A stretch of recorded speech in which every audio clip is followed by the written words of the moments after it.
就来看台北市立的第一殡仪馆，1965年设立，到打将近1甲子的时间咯。而今仔日拆掉咯。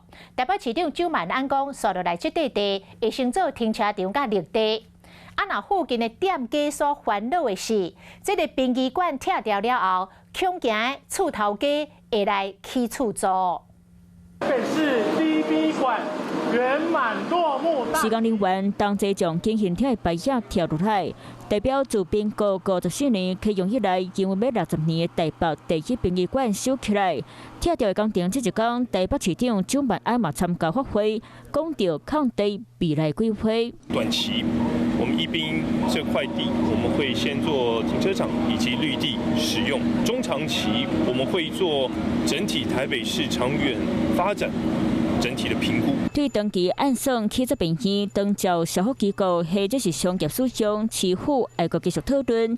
第一殡仪馆因为厝区外含伫咧都市区的因素，原来地址会改去做是停车场含公园绿地，预计11月完工启用。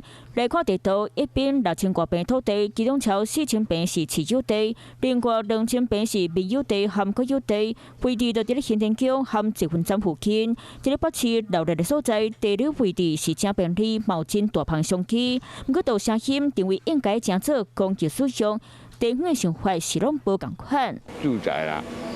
或者是办公大楼啦，就很多人经过会公祭，所以多少会影响消费。办法，要看老板娘有没有良心，不要涨啊。第一殡仪馆拆掉，附近的店家是真惊厝头家近起厝税，土地使用规划未来敢会贵开发，市府会继续听地方的意见，再来做决定。